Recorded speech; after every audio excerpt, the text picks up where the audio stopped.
એક સમાચારોમાં આગળ વધીશું। જીએસટી રિફોર્મ ઉદ્યોગકારોએ આવકાર્યું છે, જેમાં રાજકોટ એન્જિનિયરિંગ એસોસિએશન પ્રમુખનું નિવેદન પણ આ મુદ્દે સામે આવ્યું છે। ગ્રાહકોને સીધો ફાયદો થશે તેવું પ્રમુખનું કહેવું છે। સાથે તેઓ કહી રહ્યા છે કે ખરીદીનો લાભ ઉદ્યોગકારોને સીધો મળતો થશે। લક્ઝરી કારમાં 40% જીએસટી વધુ પડશે, જેમાં વધુ ખરીદ થશે તો સીધો ફાયદો ગ્રાહકો અને ઉદ્યોગોને થશે।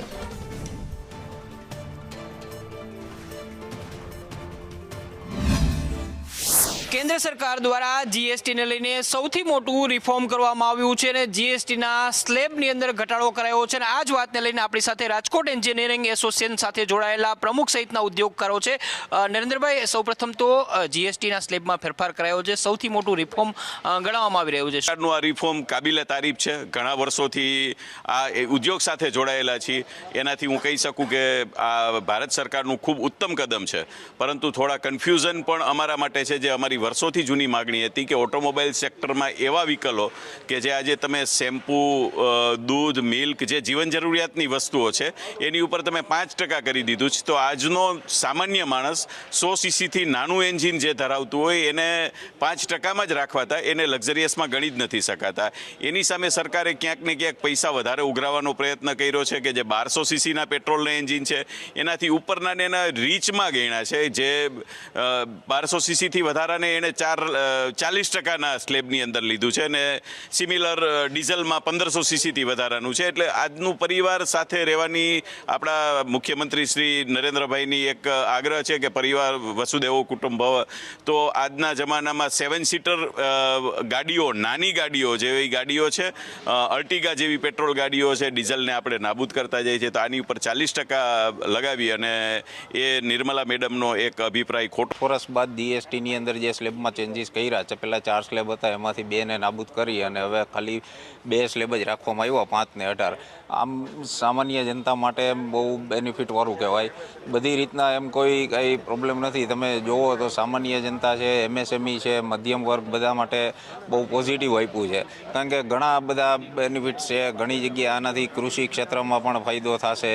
આરોગ્યમાં આપણે જોઈએ તો આરોગ્યમાં પણ પોઝિટિવ છે સ્લેબમાં ઘટાડો કરવાથી, અને આનાથી ખરીદારી વધશે, જેનાથી આપણું અર્થતંત્ર પણ આગળ વધે એવું। સરકારે જેમ ટ્રેક્ટરમાં 5% સુધી આપ્યું છે, એ રીતે જે પણ એગ્રીકલ્ચર મશીનરી છે, જે એગ્રીકલ્ચર પર્પઝ માટે યુઝ થાય છે, એના માટે અલગ સેક્શન પણ આપેલો છે। 28% અત્યારે 80% કરેલું છે। તો હવે અમારી એક રજૂઆત એવી હશે કે જે 18% છે એને 5%માં લઈ જાય તો ડીઝલ એન્જિન ઉદ્યોગ રાજકોટમાં છે એને પણ ફાયદો થશે, પ્લસ એગ્રીકલ્ચર સેક્ટરમાં પણ ખેડૂતોને પણ મોટી રાહત થશે। બિલકુલ, જીએસટી રિફોર્મને લઈને ઉદ્યોગકારો છે, રાજકોટના ઉદ્યોગકારો તેમણે પોતાની વાત કહી છે અને કહ્યું છે કે સીધો ફાયદો ગ્રાહકોને થશે, સાથે જ કેટલાક સેક્ટરની અંદર ઉદ્યોગકારો છે તેમને પણ ફાયદો થશે। ખાસ કૃષિ ક્ષેત્રની વાત કરી છે, કેટલીક માંગો છે એ જો સંતોષાશે તો ઉદ્યોગો છે એ વધુ આગળ વધી શકશે। કેમેરામેન માધવ ભટ્ટ સાથે મયુર સોની, સંદેશ ન્યૂઝ, રાજકોટ। જીએસટી રિફોર્મ સામે ટેક્સટાઇલ ઉદ્યોગકારો ક્યાંક નારાજગી વ્યક્ત કરતા જોવા મળ્યા છે। યાન પર જીએસટી 12%થી ઘટાડી અને 5% કરાતા તેઓમાં નારાજગી વ્યાપી છે। જીએસટી રિફોર્મથી ટેક્સટાઇલ ઉદ્યોગને નુકસાન થશે તેવું તેમનું કહેવું છે। નવા જીએસટી સ્લેબથી રિફંડ ટેક્સ બંધ થઈ જશે। રિફંડ ટેક્સ બંધ થતાની સાથે જ ઉદ્યોગકારોએ જીએસટી ભરવો પડશે, જેમાં 50 પૈસાથી ₹1 પ્રતિ મીટરે ભરવો પડી શકે છે।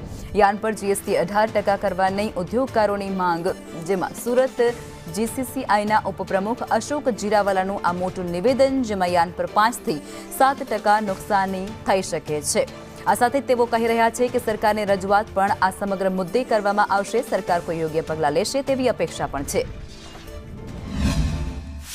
આજે ઇન્ડસ્ટ્રીઝ એક બાજુ ટેરિફની વોરને લઈને ચિંતિત છે અને બીજી ઉપરથી આ ઇન્ડસ્ટ્રીઝ જે ખેતી પછી મોટી રોજગારી આપતી હોય અને આવી કોઈ પણ લાદ પડે તો આ ઇન્ડસ્ટ્રીઝ ગ્રો થવાની અટકી જાય।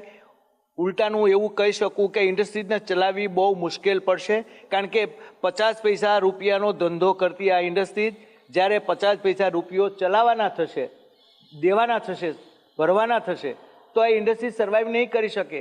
અત્યારે જે ઓક્સિજન ઉપર હતી ઇન્ડસ્ટ્રી થોડી ગ્રો કરી રહી હતી, એનો મતલબ એવો હતો કે 2-5% રિફંડ મળતું હતું 12%ની અંદર, તો ઇન્ડસ્ટ્રી ગ્રો કરી રહી હતી. આજે 3-4 હજાર મશીન વર્ષે આવતા હતા, 7-8 હજાર કરોડનું એક્સપાન્ડ થતું હતું. આ હું માત્ર સુરતની વાત કરું છું. ઓલ ઇન્ડિયામાં આટલી બધી રોજગારી આપતો ટેક્સટાઇલ ઉદ્યોગ જ્યારે બધાને જ પૈસા ભરવાના આવશે ત્યારે બહુ મોટી મુશ્કેલી